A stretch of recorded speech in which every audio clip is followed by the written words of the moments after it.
Please stand for the pledge.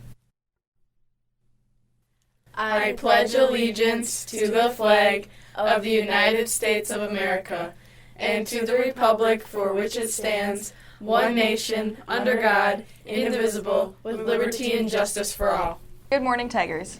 It's Wednesday, December 18th. It's a B-Day. There are just 3 days left before the big holiday break. While there aren't any sporting events tonight, you can catch a handbell concert. The Tintinnabulators will be putting on their annual joint handbell concert with Blair Taylor's handbell choirs tonight at 6 p.m. at the Blair Taylor Auditorium. Admission is $1 for students, and the proceeds will go to a local charity. This year, they are also partnering with a handbell choir from the La Crosse area, so the final piece will contain all three groups. On that note, we'll stay with the music students for another announcement. If you're a music student, don't forget to pick up your fruit orders after school today between 3:15 and 4:30. Because it's cold outside, it shouldn't be left in your car for an extended period of time. Frozen and then thawed apples and oranges aren't the most appealing snacks, so make sure to take care of all the customers who have helped you with this fundraiser. Here's a fun opportunity for FFA Student Cooperative members. The FFA Student Cooperative Annual Meeting will be tomorrow, Thursday, December 19th from 3:45 to 4:30 p.m. at the Jackson Electric Cooperative's Community Room. Mr. Markhart will provide transportation to and from the high school if you need it. Refreshments will include roast pork sandwiches and cookies, and there will be door prizes, awesome door prizes.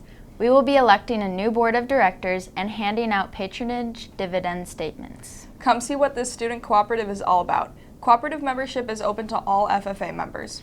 We are BRF and we are unique. Did you know that in the British Isles they celebrate Three Kings Day on January 6th?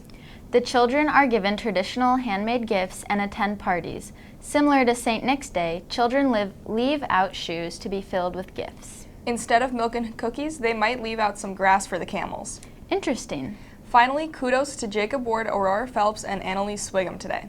These people signed up to help out with club photos the last few days, and they did a great job making sure all of yourselves got identified and lined up. Your help was much appreciated.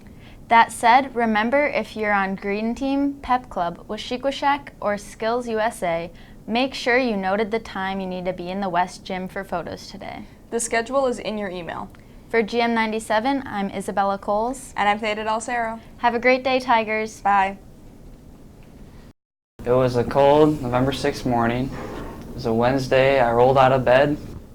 So I got all ready, took a shower and whatnot, and I waited for my little brother to come with me out to my car, and we warmed it up. And this was about 7:25, and we got ready, and I realized, well, there's ice on my windshield, and my car sucks at warming up. So I took my hand, and I was just beating on it, because I didn't have a little ice scraper. And then we just backed up and left my driveway. I wasn't expecting the snow, and I knew I was in for a ride because I've never driven in the snow before. So I headed onto school at around 7:30 because I usually leave around 7:40, but I knew the roads were bad today, so I left a little earlier. And I was making my way up this hill. It was decently steep. So after we left my driveway, I happened to see my friend Mikey that lives down the street in the Pontiac Vibe that he was driving right in front of me. And I was like, well, that's funny. We usually don't see each other when we go to school. And I was like, he must be leaving early today too because of the snow.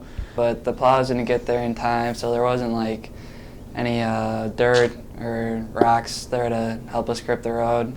So yeah, the plows hadn't got to our road that early this morning, or that morning, just because they're doing other plow things probably.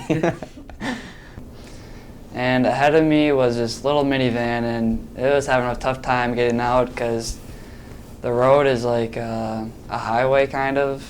But we were coming up the hill, and Mikey was in front of me, and in front of Mikey there was this white van, and I was looking at the van. I was like, why aren't they going? Because like it's open, and the van got stuck, and they were sliding back and forth on the road that we were like on the hill, and we're like, well, this is gonna suck because my car is just a two-wheel drive. You couldn't get out there fast enough, but eventually the van got out of the way, and then it was my turn. And then my friend Mikey that was in front of me, he got stuck, and I was like, I told my brother, I was like, well, this is not going to turn out good for us, because we're probably going to get stuck too. Well, I have a little Pontiac Vibe, and that thing's not very good in the snow. And my friend Jordan was behind me too with his Pontiac Vibe, and And then I got out and I was helping Mikey dig his car out of the snow because there was like, I don't know, 3 inches of the snow. Well, I was stuck there for a little while, but then I remembered my dad put some kitty litter in the back of my car. And he pulled out some kitty litter from Mr. David Rue that he put in his car. So I put that underneath my tires and just gave it a good run and got out there. I don't exactly know what happened to Jordan, but I'm pretty sure he got out fine. So that didn't really help me at all. What I kind of did is, there was no one coming, so I just stepped on it and I just burned right through the snow and ice and finally got concrete, and it kind of just like jerked me ahead and I got out. So.